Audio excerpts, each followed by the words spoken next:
Hello, everyone. Good to see you all.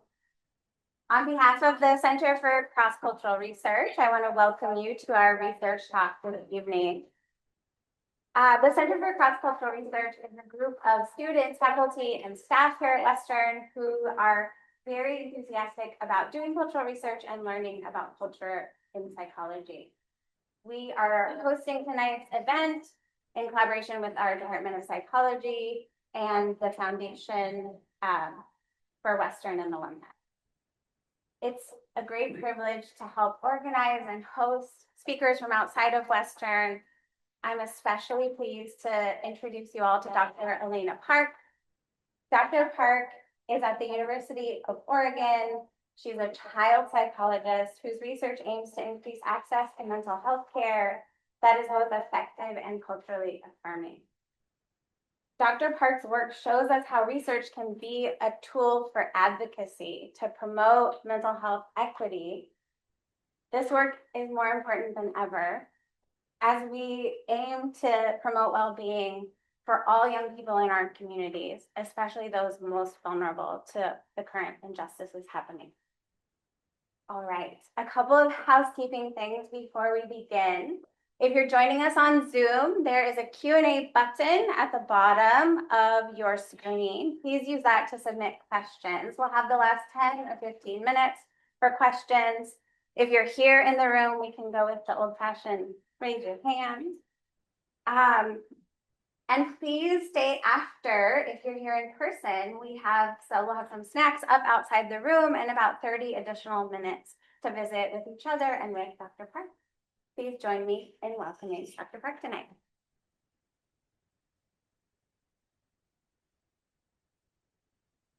Hi, everyone. Thank you so much for the invite. I'm so excited to be here and talk about some of this research with all of you. And so I'm trained as a clinical psychologist and also an implementation psychologist, and you'll hear both of those aspects represented in today's talk. And I'll be talking about how we bridge clinical science and practice, and specifically how we do this in the context of designing, implementing, and culturally adapting mental health interventions. So first, I'm going to tell you a little bit more about me, then I'll talk a little bit about my general research approach. I'm going to present some findings, including some brand new data that we collected even as soon as 2 weeks ago. And I'll also tell you about some of our kind of ongoing projects. So I'm about to tell you about me, but I'd love to get a sense of who's in the room. Can I get a show of hand if you are an undergraduate student? So amazing. Oh my gosh. All of you are so much more dedicated than I would have been as an undergraduate student. Okay. Can I get a show of hands if you are an experimental master's student? Got it. Okay, great. I see you. What about counseling student? Okay, great. Woo! Yes. And faculty. Okay, excellent. Thank you, thank you, thank you. Okay, wow, our undergrads really are here today. I appreciate it. So a little bit about me. I'm a second generation Chinese Korean American woman. I was born and raised in Los Angeles, in actually a small town kind of right before you get to Central California. I did my bachelor's degree, master's degree, and PhD at UCLA. So I have my PhD in clinical psychology from UCLA. After that, I completed my pre-doctoral internship at the VA Long Beach. After internship, I did a small stint at a professional school called Palo Alto University, where I was faculty there in their clinical psych PhD program. And I'm currently an assistant professor at the University of Oregon, just a little south of here. All right, so first we're going to talk about cookies. We will talk about cookies a good bit, but we're also going to talk about mental health services a bit too. So can I get a show of hands if you have eaten a cookie before?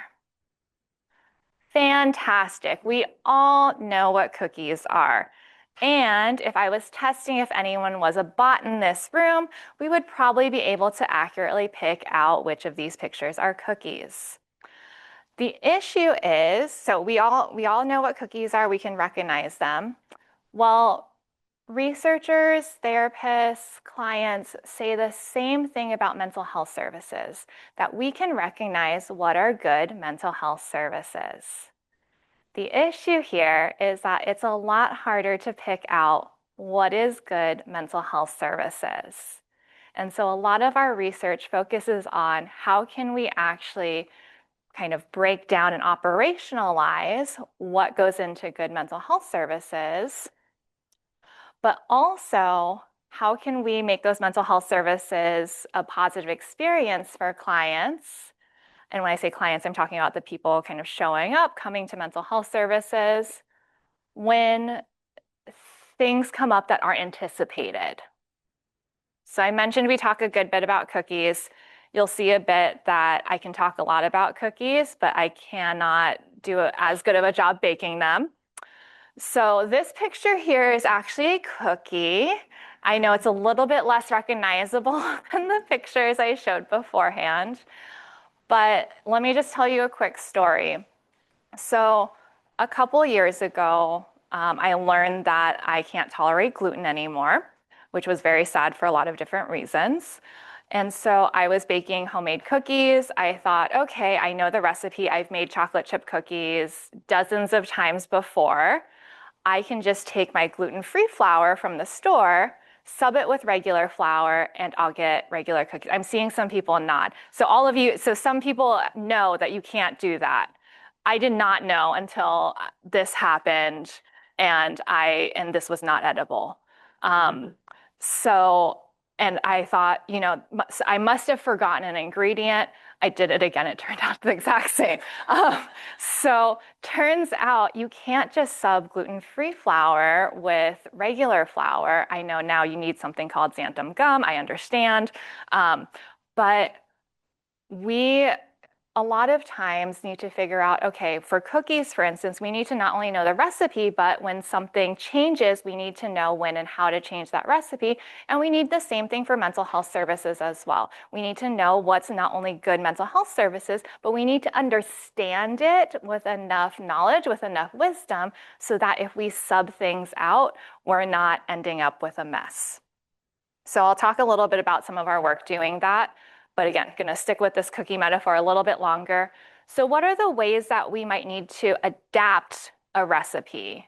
Well, we might need to adapt for the consumer. So in my case, I need to go gluten-free. We need to adapt those cookies, which regularly have gluten in them, to be gluten-free. But we might also need to adapt for the baker as well. So a baker might have preferred techniques. Maybe you prefer to whisk your cookies, whereas someone else might prefer to stir it with a spoon.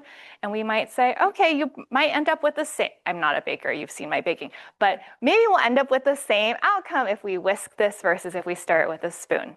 So we might have preferred techniques for if you're the one baking it. We might have to adapt for the environment.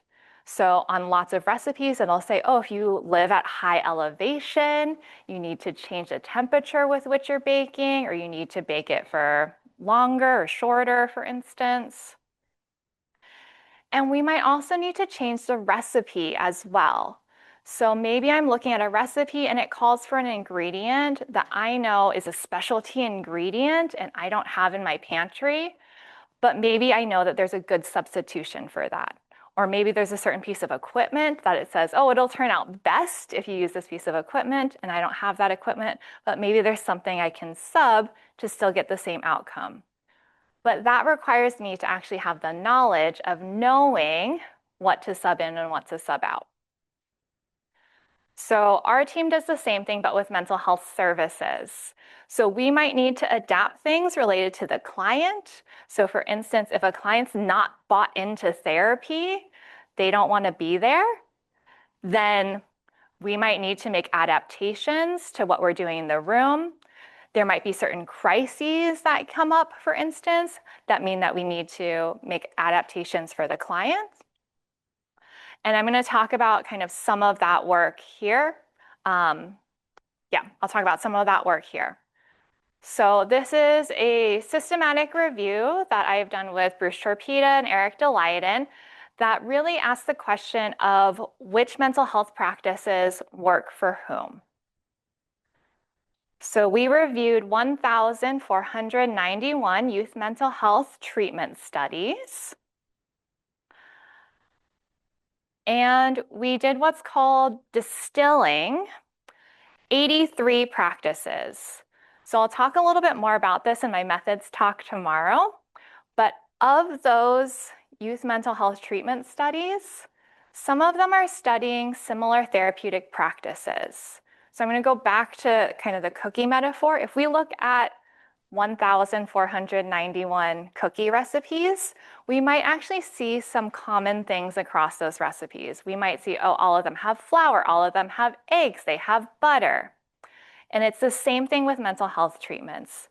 There's some differences, but there's also some commonalities. And so we found 83 practices that are common across all of those 1,491 treatments. So we distilled 83 of those practices, and then we matched each of those practice profiles with youth's age, presenting problem, gender, and race and ethnicity. And I know it's a lot of jargon. I'm going to go over the results, and I think this might make a little bit more sense as we go over some of those results. So what we did, again, we had these 83 practice elements. Think of those as like different recipes for treatment. And we saw, well, how do those recipes kind of group together? If we were to use statistics to figure out which recipes kind of group together, what would that look like for mental health services? So again, going back to the cookie metaphor, we might see, okay, there's chocolate chip cookie recipes tend to look more similar, and peanut butter cookie recipes tend to look more similar, and sugar cookie recipes tend to look more similar. So we might see kind of categories based on the type of cookie you're making. So what would be those categories for mental health services? Well, at kind of the highest level, what we see is that there's categories in terms of whether that treatment is targeting internalizing problems. So things like anxiety, depression, traumatic stress.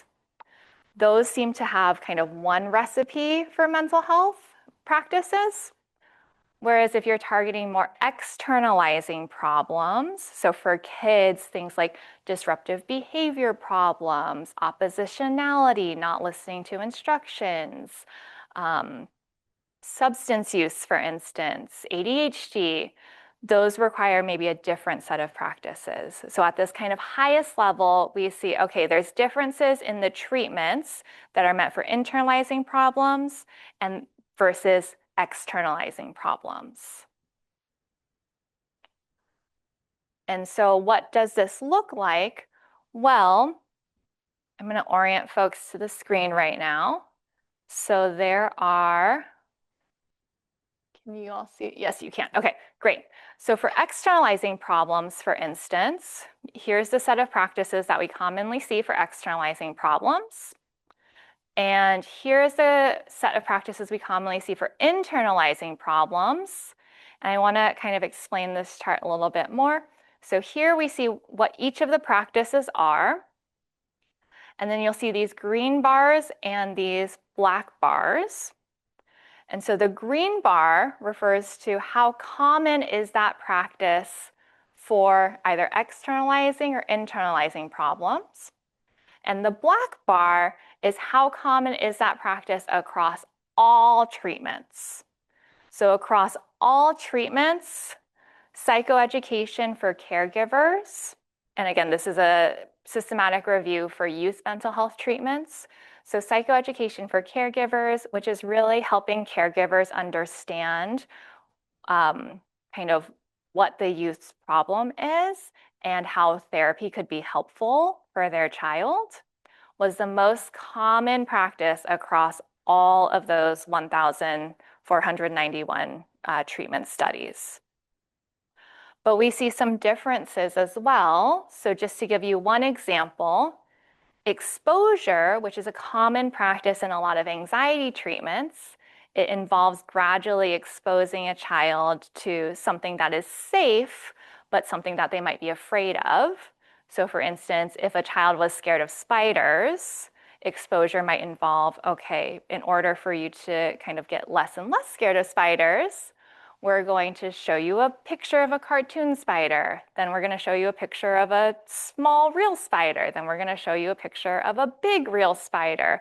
Then you're going to be in the same room as a spider that's small, for instance. So we kind of expose youth to something that's not actually dangerous, but that they might be afraid of, that they might be avoiding, and that helps them with their anxiety. So that's what exposure is. But we see that exposure is across all treatments, featured in about 31% of treatments, but it's only featured in about 4% of treatments for externalizing problems, which makes sense. Externalizing problems don't include anxiety, so why would we be exposing someone to a spider, for instance, if that's not what they're coming to therapy for? But it was featured in 61% of treatments for internalizing problems. So this is what I mean, where we see kind of these different patterns of what practices or what ingredients are included in mental health treatments based off of internalizing versus externalizing.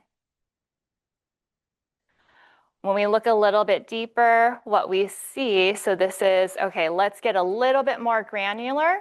We actually see that there's different sets of practices for various presenting problems. So I know the text is small here, but we still see externalizing problems. But we actually see different practices if there's externalizing problems for kids versus teens. So if a child is temper tantruming, for instance, a therapist might do something different than if a teen is getting aggressive, for instance. So we see different sets of practices that you might use for younger kids with externalizing problems versus older kids with externalizing problems. And then we also see there's different practices for anxiety and trauma, for depression, for autism. So if someone's coming into therapy for autism spectrum disorder, for instance, their therapist should think about a different set of practices than if a child is coming in with depression. One thing that I think this group might appreciate too is when we look even deeper, one of the things that we weren't expecting that we saw is where the kind of recipes differ is actually a bit based off of race and ethnicity, which we were not expecting. And I really want to caution folks about these results, because this is exactly what my research is saying not to do. We don't want a client to come in the room and say, oh, you're Asian, I'm going to treat you this way because you're Asian. That's really what the rest of the talk is saying. Please don't do that. So I was baffled and a little bit concerned when I saw these results, but what this really, and my co-authors and I were really trying to think about, like, well, why are we seeing this? And we really don't want to kind of have this narrative that people should, act a certain way just because of how you look or just because of your race. But what we realized is there's so few studies with racial ethnic minoritized clients that it wasn't, oh, you have a completely different set of practices for this group. It was just more of a reflection of there's just so few studies that those studies happen to kind of all group together in a certain way statistically, which speaks to another paper that I'll talk about very, very briefly later on. But of those 1,491 studies, only about 93 of those actually have predominantly racial ethnic minoritized participants. And that's not even like a single group of racial ethnic minoritized participants. That's just kind of anyone who identified as a racial ethnic minoritized person. So, all right, so what we're seeing here is, again, how do we adapt at the client level? Well, we might need to adapt based off of what the client's coming in with, but we also might need to adapt based off of their age as well, and maybe ethnicity as well. And that's what a lot of my talk will focus on today too. So I was somewhat, I had to fit this all into an hour, so I couldn't highlight every single study, but I did want to highlight some of the incredible work that our graduate students are doing and have done. So Anna Bartuska, for instance, is figuring out how do we adapt for clients who encounter emergent life events. Emergent life events are crises that we might not expect to happen. So things like you lost a loved one, for instance, or suddenly you were evicted, or the child was suspended from school, for instance. That might not be the reason why someone is coming into therapy, but a therapist certainly doesn't want to say, oh, your child was suspended. Well, today we were going to focus on relaxation. So let's, get into a comfortable position. So we need to address some of the things that are coming up urgently that are having a big impact on families, but that might not be expected as the therapist is planning their sessions. We have Dr. Jess Lynn, who did a fantastic dissertation looking at intersectional identities. Clarisse Velez, who's doing some work on how do we adapt for minority stress. Yuki Kitagawa, who is looking at resilience and how do we take strengths-based approaches, particularly with people with marginalized identities. And Dr. Jenna Kim, who did a fantastic, now published dissertation on how do we adapt based on someone's knowledge of their mental health and attitudes towards help seeking. All right. We can also adapt for clinicians as well. So I'm going to present one study where we kind of thought about how might we adapt for the clinician level. And so we were really looking at how does clinician training influence how evidence-based interventions or mental health treatments are implemented. So this was from a clinical trial that involved 60 Latina youth aged 5 to 15 years with anxiety, depression, anxiety, depression, and conduct problems, as well as their clinicians. And clinicians were trained in an average of 2.5 evidence-based interventions. Now, an evidence-based intervention is a kind of book or manual that tells us, kind of similar to a recipe, how to do therapy. 2.5 might not seem like that many, but it really is. So on average, about 3% of people who receive mental health services will receive an evidence-based treatment or a treatment that is supported by research evidence. So 97% of people, if they go into a therapist's office, will not receive something that is supported by research. So if clinicians are trained in an average of 2.5 evidence-based treatments, that is actually more than your average clinician. This was within the context of the Los Angeles County Prevention Early Intervention plan.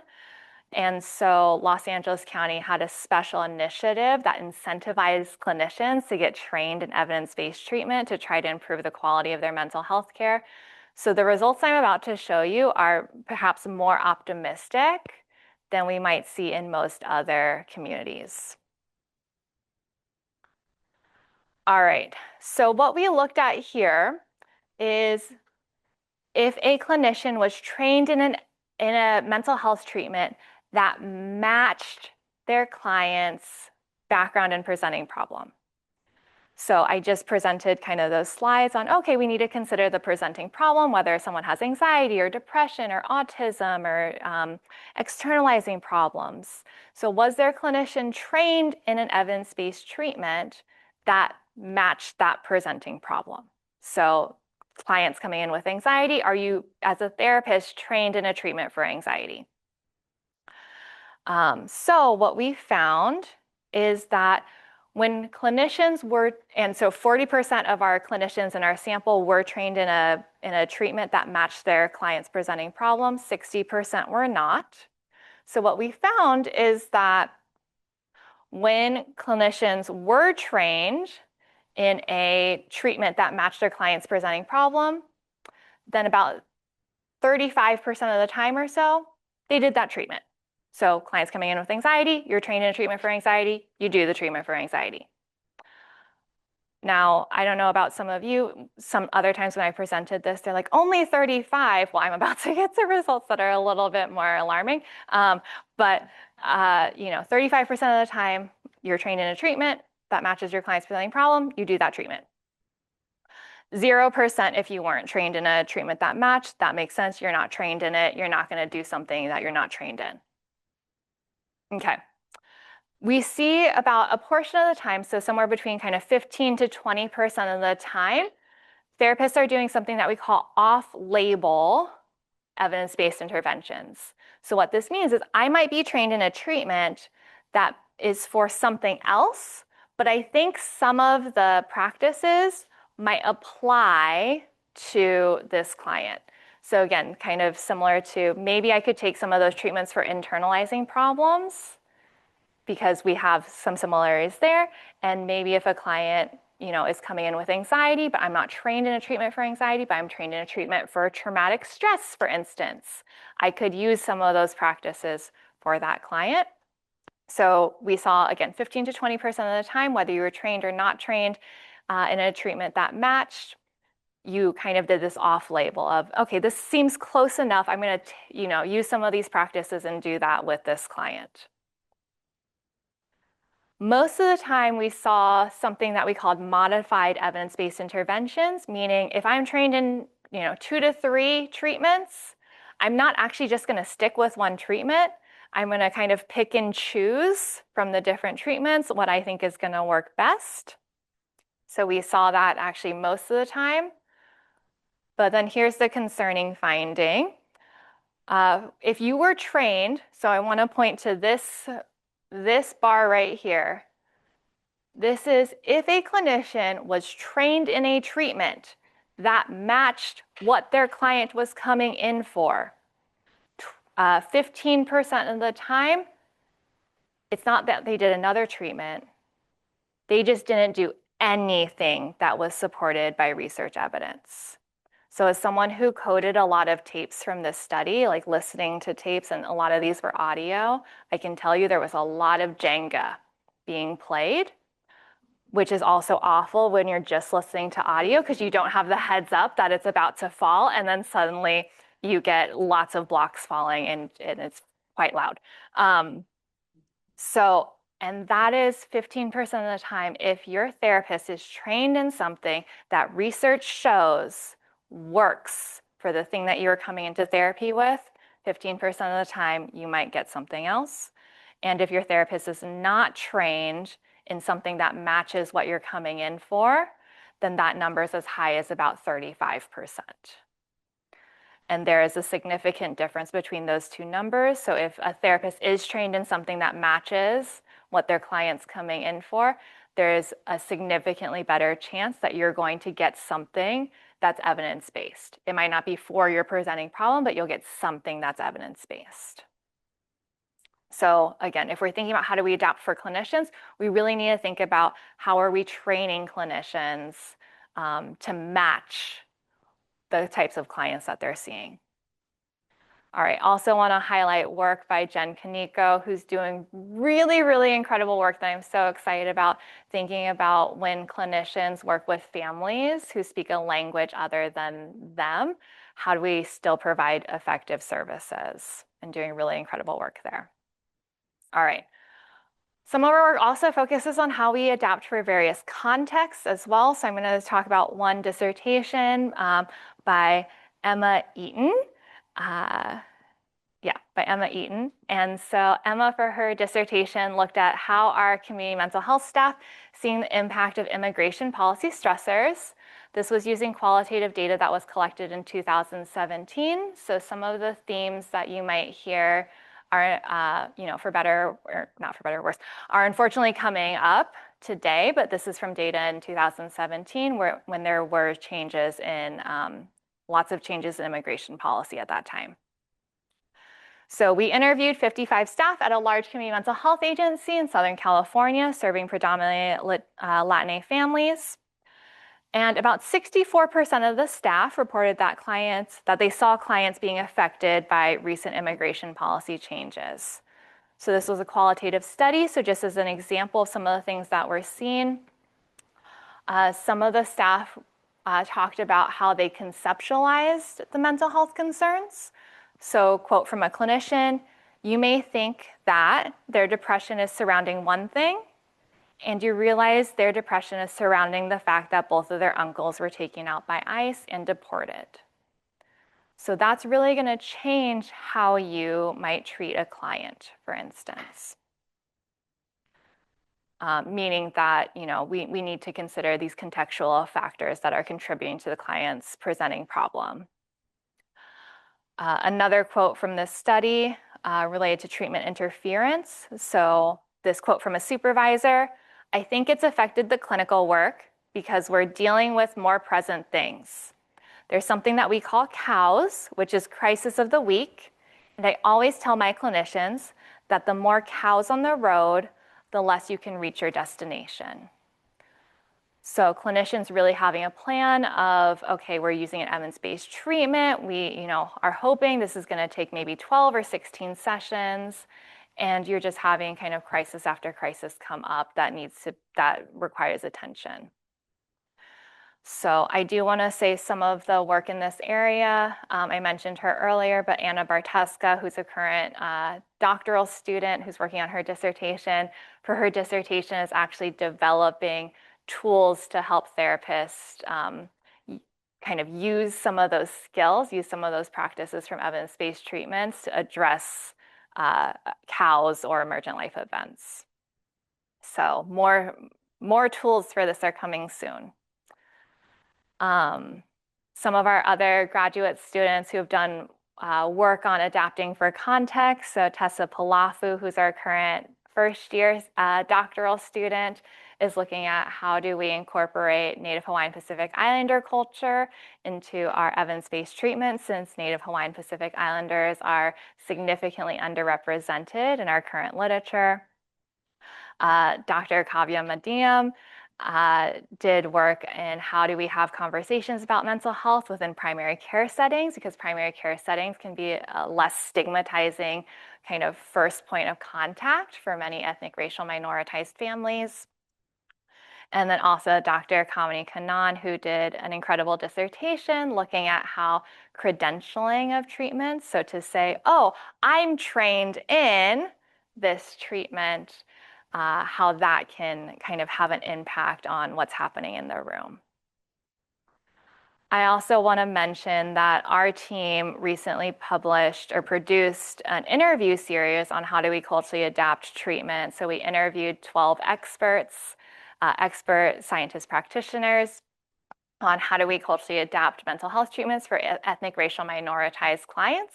This is not just youth, this is also for adults, and we have some intersectional context there as well. So QR code for that site is here. This was from generous funding from the Society for a Science of Clinical Psychology. And would not have happened without the incredible work from our current coordinator, Emily Kondo. So I'm so grateful for Emily on all the work that she did for that project. All right, and then I want to talk a little bit about how do we adapt actual interventions.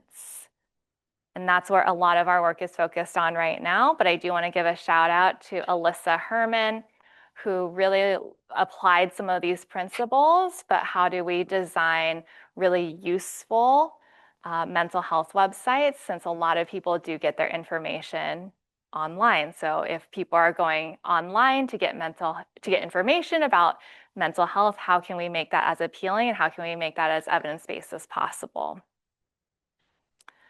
All right, so I'm going to talk a little bit about interventions here. I'm going to go back to our cookie metaphor. So for interventions, we can think of them like a recipe. And for recipes, we have our ingredients, so things like flour, butter, eggs, for instance. And we also have our instructions. So first you need to preheat the oven, then you mix your ingredients together, then you spoon it out onto a baking sheet, you bake it. So you have our ingredients and instructions. But when we're making adaptations, we need to know, again, when and how do we adapt? So I always use this example. This is always controversial. How many people, so show of hands, like walnuts in their chocolate chip cookies? Yes. So there are people, I like walnuts. I like walnuts in my chocolate chip cookies. I am one of those people, but I saw many of your faces of that's disgusting, gross. So I like walnuts in my chocolate chip cookies. I think it makes it a better chocolate chip cookie. It would not make it a better chocolate chip cookie for many of you. But what this means is I need to know what ingredient to add, and I also need to know when to add it into the recipe. So if I said, show of hands, if you like olives in your chocolate chip cookies, I probably wouldn't get many hands raised or any hands raised. So I need to know what ingredients to add, what ingredient will go well with this, and when to add it. So if I added walnuts after my chocolate chip cookies were baked, I'm not having a chocolate chip cookie with walnuts. I'm having chocolate chip cookies and a side of walnuts. So I need to know how to add these things. And it's the same thing for our interventions. So we have our practices. So these are the things that go into an evidence-based treatment manual, and also how to put those practices together because they do go in a certain order. And I need to know if I'm adding something, what I should be adding, and when that thing should be added. So we did another systematic review of the 93 studies that included predominantly racial, ethnic, minoritized youth. That's how I knew there were 93 of those 1,491 studies, because we did another systematic review just looking at those 93. And we looked at what were kind of cultural adaptations that were used with ethnic, racial, minoritized youth. So these are things like we address racism-based stress. We engage key family members. We include translated materials. We address acculturative stressors, for instance. So we found a list of 20 cultural adaptations that had been shown to be effective in randomized clinical trials for ethnic, racial, minoritized youth. So this gives us a sense of what our ingredients are, but we need to know the instructions or the coordination. Where do we put these ingredients in? And so that's what some of our current work is doing right now. So we're lucky enough to have two funded projects that started this fall. They actually started within 1 week of each other. So we've been very, very busy within our lab. But one of the projects is funded by an NIMH R34 project. And it's really helping figure out not only kind of when to adapt, but also, or how to adapt, but also when to adapt as well. So we are co-creating a novel decision support tool with clinicians, youth, and caregivers. And I use co-creation purposefully because we are letting the clinicians, youth, and caregivers create this tool just with our guidance of how the process works, but they're really in charge of creating the tool. So I said I would present new data, so I'm so excited to present some of this new data. So about a week and a half ago, we led this day-long kind of co-creation sessions with clinicians, youth, caregivers. And one of the things we asked was, what cultural factors impact Latina families' experiences in therapy? And we all opened up a page, and all participants were able to kind of put in pictures or put in words that reflected what cultural factors they felt impacted Latina families' experience in therapy. And then they each talked about it with the group as well. So some of the things that came up, for instance, were things like you can see here, like language, immigration factors, family roles, gender roles, for instance, family time, respect for others. So we generated 85 ideas for practice or for factors that might impact Latina families' experiences in therapy. And then once we had those 85 ideas, we had our participants, so clinicians, youth, caregivers, rate how important they felt each factor was for therapy, and also how feasible that would be to incorporate into therapy. So this is what we call go zone plot. So we have importance on our x-axis and feasibility on our y-axis, which means we really want to focus on this top quadrant here because these are the most feasible factors to incorporate and the most important factors to incorporate. All right, so what are these numbers? Well, we found that the most important factor to incorporate is that Latina youth may be more American than their parents, and how do we navigate those acculturative differences? Our parents also talked a lot about how many therapists, they feel judged by their therapists for how they parent. And they really wanted to get across that we are doing this because of how much we love our children and how much we want to give our children good lives. And so, especially thinking about things like corporal punishment, for instance, wanting their therapists to know, we're happy to have a discussion, but we're parenting in certain ways because of how much we love our kids. We also had youth nominate that they feel like sometimes they can't be honest about mental health problems because they don't want to worry their parents. We also have that therapists should provide materials and resources in the family's native language. Latina youth want therapists to get to know them, and this was specifically around intersecting identities. So not just that they're Latina, but also get to know their sexuality, get to know their gender, get to know their religion or spirituality. So get to know them as a whole person. We had Latina parents really express that they want in-person therapy. And we also had that Latina families are really worried about ICE right now. So we're still on kind of the first part of this project, but as a preview of what we'll be doing, once we have 3 more full day sessions with these youth, parents, and clinicians where we're going to show them this data next weekend, which I'm so excited about, and really start kind of getting to work developing these tools together. Once we have this tool, we'll refine the tool using usability testing, and then we're going to test this tool in a pilot randomized effectiveness trial.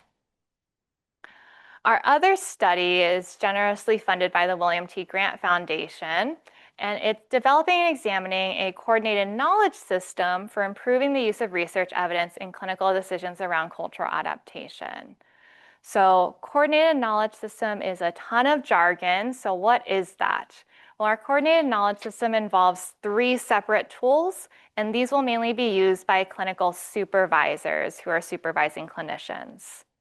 So one is a tool for assessing cultural factors. So there are some excellent tools out there. So for instance, the cultural formulation interview is a semi-structured interview that can be administered in as short as 20 minutes that gets to know what cultural factors are most important for clients in terms of how they view mental health and also how they view help seeking. So there's already some fantastic tools out there. But we also need tools for kind of the cultural formulation interview is usually something you get at the very beginning of treatment, but we need to know, okay, for each of these cultural factors, some of them might be fine to assess just at the beginning of treatment, but others might change kind of,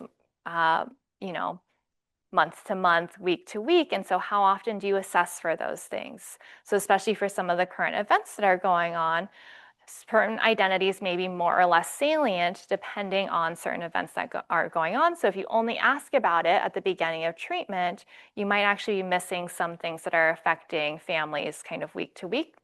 So we're developing a tool for assessing cultural factors. We'll have a separate tool. Okay, all of them are up there right now. We'll have a separate tool for connecting those cultural factors with cultural adaptations. So we want to know, okay, if this factor is relevant, what should we do? So I kind of think about it in relation to physical health, for instance. So if you break your arm, you should go to the doctor, you get a cast on that arm. If you have a cold and I'm a doctor and I say, well, putting a cast on someone is an evidence-based intervention, you have a cold, I'm going to give you a cast, you're going to say, you're kind of I call it spidey sense with our clinicians. Your spidey senses should go off of like, I don't know if I should be getting a cast for this cold right now. And it's the same thing with these cultural factors. We really don't want to stereotype our families that are coming in. So we don't want to say, oh, you're Latino. I'm going to assign you to a Spanish speaking therapist, for instance. That might be indicated, but it might not be indicated. So we need to figure out, okay, if these cultural factors are coming up because we see them in our assessment tool, what are possibilities that we might do to make therapy more responsive given our assessment? And then once we have this kind of menu of options that we can do, how do we actually do that? And so we'll develop a separate set of tools, almost like how-to guides for how to do different things. So I mentioned that one of our graduate students, Jen Kaneko, is really interested in how do we provide really good services to the families who speak a language other than English. And so Jen's developed a phenomenal how-to guide that I've been telling everyone about how do therapists work effectively with interpreters. So what are the things that they need to do ahead of time to prep? What are scripts for having that conversation with an interpreter of, getting information from the interpreter? How often do I need to pause? I would like you to summarize versus I would like you to repeat everything kind of word for word. Those are conversations that shouldn't be happening in session. They should be happening beforehand. So we'll have how-to guides for how to actually culturally adapt treatment. So we're kind of in the first part of this project, which is to co-create a coordinated knowledge system with supervisors, clinicians, youth, and parents. We're currently conducting interviews with supervisors, clinicians, youth, and parents. So here's a quote from one of our supervisors.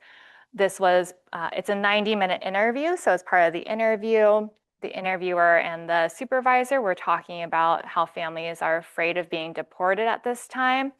And the interviewer asked, how do you advise trainees to address that fear of deportation? And the supervisor said, I want to know what families' lived experience is like. How does this affect them day to day? Are they afraid to drop their children off at school? The second part is asking them what kind of information would be helpful. Do they want to know different organizations within their community that can provide them with ongoing support? And then understanding what kind of information we would share with other systems of care and law enforcement. We've had families who no longer felt safe coming to the clinic or going to the hospital. We've made adjustments like providing video visits or telephone visits in those circumstances to increase their sense of safety. So as we're creating our how-to guides, for instance, this actually gives us really good information for things that we can include in our how-to guides or potential scripts that we could give to therapists as they're making some of these adaptations. This is a similar structure to our other grant. So once we have our coordinated knowledge system, we're going to refine our coordinated knowledge system through usability testing. And then we're also going to investigate the association between supervisors using the coordinated knowledge system and how research evidence is being used in clinical supervision.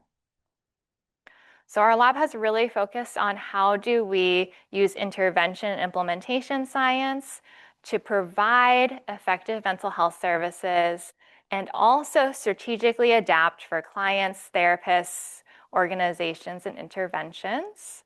And so I'm excited about a lot of the work that we're doing. I'm happy to continue the conversation now, or I also have my contact information up here.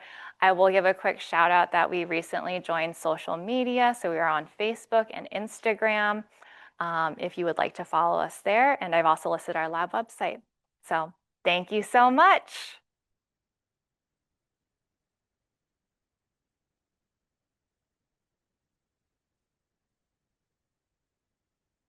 All right, any questions?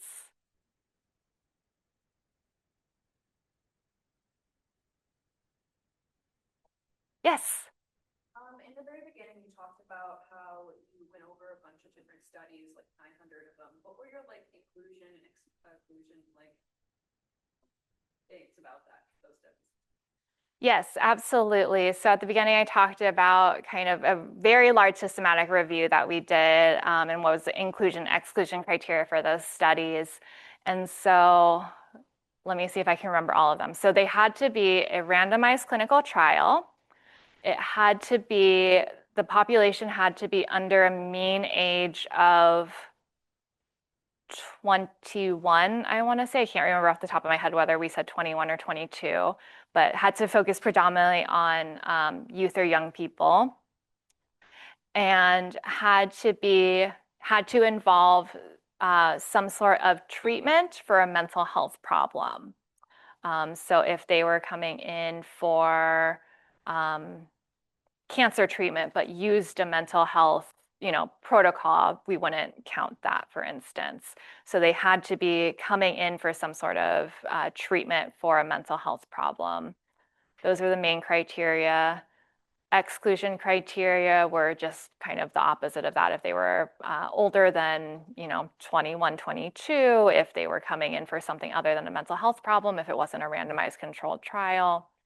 So this, I will say, this was based off of a very large database called the PracticeWise Evidence-Based Services database, where we gathered these data from. So that informed our inclusion-exclusion criteria. Yeah. Yes. Wondering about that NIMH study and talked about the results Mm-hmm. and so you talked about the importance of these, and I'm wondering about what will be used in practice, like training counselors. So early on there's a lot of complexity, and you just kind of get your bread and butter down. Mm-hmm. Build relationships. Some of the factors that you wondering if you're thinking about that set of factors and training on that, and then would that be layered in or plugged into meditating to be effective, or how practically how do those fit together? Absolutely. I love this question. So for our NIMH study, we have kind of certain factors and how do we see this fitting in with existing mental health treatments.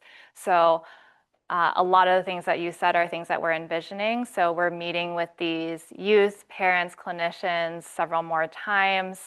And for instance, what we'll be doing, actually, I shouldn't say a week from now, what we're doing this Saturday is we are going to spend the day together again, and we are going to show them these results, but also ask them how would they like, so for youth and parents, how would they like this brought up in therapy? What would feel comfortable for them? What would they want their therapist to ask them? What would they want their therapist to say?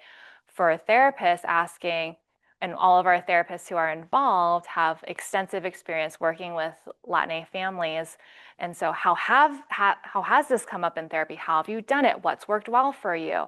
So really getting information about what has worked well for them. That way we can potentially start to kind of figure out what's going to work well. And what we're imagining is that addressing a lot of these factors isn't going to involve a brand new clinical skill. And I was actually having a fantastic talk with a community partner this morning about this.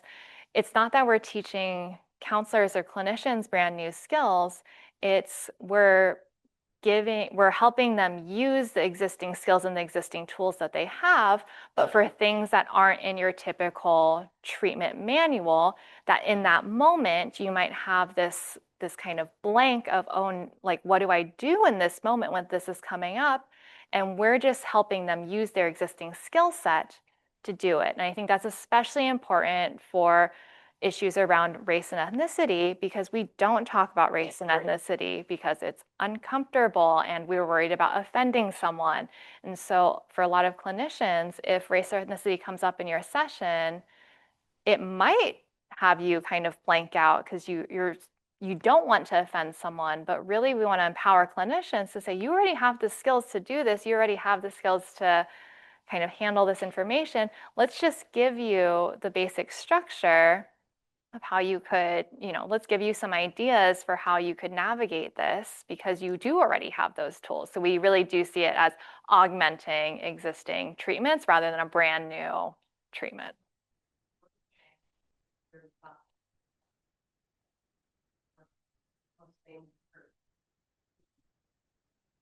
Exactly. Exactly. Yes. Yes.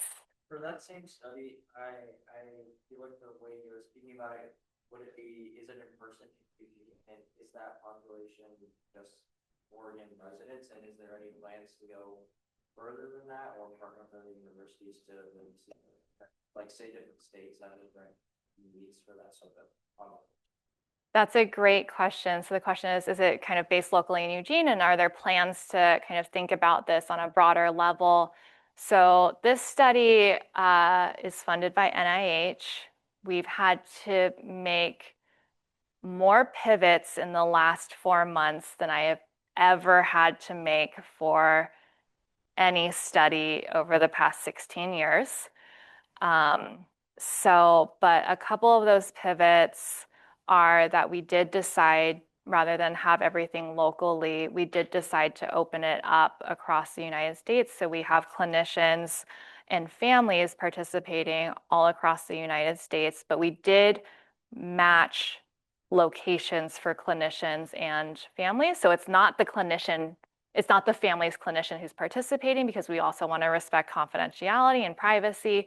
But if we have a family, for instance, from Orlando, Florida, we make sure that we have representation from a clinician from Orlando, Florida, for instance. If we have a clinician from Los Angeles, we make sure we have a family from Los Angeles, for instance. So we purposely we recognize that there's differences in families and clinicians' experiences based on where you're located in the United States. So we have kind of representation for different areas for families and for clinicians. Pros and cons of that. So, just because we have a handful of clinicians and families from a certain area doesn't mean they're reflective of that entire area, but it also does mean that our study results aren't also specific to a particular area. And one of the things that we decided to pivot to is, rather than in person, we're doing these Zoom meetings, which, based off of feedback from our community partners, is feeling safer for some families right now. Yes. With this kind of community work, how do you kind of navigate the essentialism of an identity and the generalization based on this kind of work? So the impact, how are you navigating hesitancy of your participants not to speak for their whole identity, while also wanting to impact the best, the most practitioners and clinicians that you can in their practice? Absolutely. So the question is about how do we think about essentialism so we're not having, a family or a clinician kind of speak for their entire group.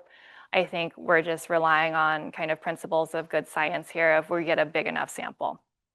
So if we get a big enough sample, then we're not just relying on one person to speak to their experience. Again, I mentioned that a little bit of okay, maybe we don't have a big enough sample for each area, but in terms of race and ethnicity, having at least a big enough sample so that we can trust, okay, if we're hearing this theme come up enough, we can trust that, maybe this is something that's representative. And that's something that we think about, as well as for some of these studies, they have a qualitative component. So we're making sure that we reach what we call saturation, which is that there's the same themes coming up. Even if we did more interviews, or even if we did more focus groups, it wouldn't be, we're getting new information. So we're really trying to focus on that saturation. I think I saw another question over here, maybe. Yes.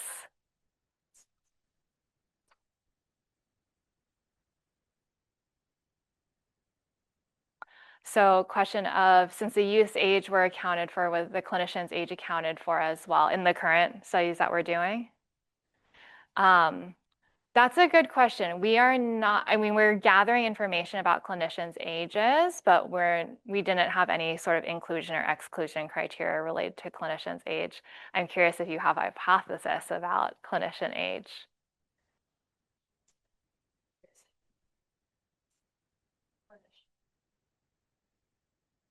Absolutely. So I think, this idea that could different generations affect responses, I think is a really good one. And I think that's an empirical question that can be tested.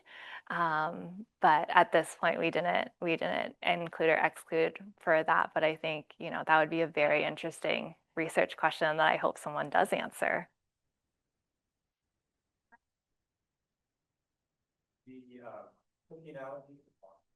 Thank you. You're talking really many ideas and research data, having sort of parallel ways to look at it. Curious if you've taken this medical analogy and used it, or has it generated new ideas? You think about the baking process and all these things. There's a lot of nuance here, and I think these new ideas, complex ways of thinking about it. How far are you? Yes, yes. Okay, so the question is how serious I am about cookies. No, just kidding. Okay, so the question is, with this cookie metaphor, has that inspired some new ideas? So I have to say, I've been using this cookie metaphor for at least 10 years, so it's been workshopped a lot at this point. But I will say it has helped me think about some of these concepts. And so I'm a big fan of the Great British Baking Show. So every fall, that is my go-to kind of comfort show. They're so nice to each other. Also, if anyone needs a pick-me-up, they give like an award for who baked best for that week, and afterwards they usually call a loved one afterwards, and there's compilations on YouTube of just them being so touched that they were the best baker that week. It's the best pick-me-up. So I'm a big fan of the Great British Baking Show. But one of the things that they do is they have these different challenges. So one of the challenges, the first one is you can come in with a recipe, you have to bake a certain thing. So maybe you have to bake a scone that week, for instance, and you come up with a recipe and you bake it based off of that recipe. Great. That's kind of like our evidence-based treatment manuals. We have this recipe, we follow it, it works out. We see evidence-based treatments typically work out unadapted, like you get great results unadapted 60% of the time.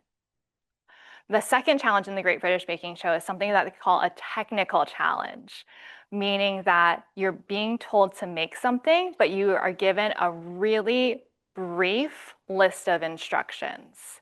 So you're given all the ingredients, but you're given sometimes the instructions according to the show. I don't know, I've never done it. I clearly don't have enough baking skills to be on that show. Some of the instructions according to the bakers are literally just bake. And so that requires you to have knowledge, enough baking knowledge to know what order do I put these ingredients in. Sometimes they're not even given the temperature that they bake it for. What is the temperature that this would need to be baked at? How long would this need to be baked at? So you have to have kind of this inherent knowledge of how baking that one specific thing works. And I think it's the same thing with our clinicians too, of we can't anticipate every single scenario that's going to come up, even though that's part of my work is let's expect the unexpected and think about all those scenarios. But even with, if I'm in this career for 30, 40 years, I'm not going to be able to anticipate all those scenarios. So there needs to be some sort of kind of wisdom, is what we typically refer to it as, wisdom of how these therapy practices go together, what should be used when. And I think this really comes down to a concept of what we call case conceptualization, which is how are you understanding what is maintaining or causing your client's problem? And if you can have a really good and deep understanding of what's maintaining or causing the client's problem, that will allow you to use different practices in different ways. So there's a really great case conceptualization tool for considering culture and race and ethnicity called the Respect Toolkit by Dr. Amanda Sanchez. So I want to give Dr. Sanchez a huge shout out for that. It's free, it's online, you can download the PDF. But that's a really great tool, especially for trainees that consider not only the client's background, but how that client is situated within their community, within their society, within current events that can really help therapists have a good understanding so they can figure out the best treatment methods. So I give a lot of credit. I'm doing my research by watching the Great British Baking Show year after year, but it does help me think about these concepts. So thank you so much for the questions. All right, thank you again to Dr. Park, and please stick around and enjoy some time with each other.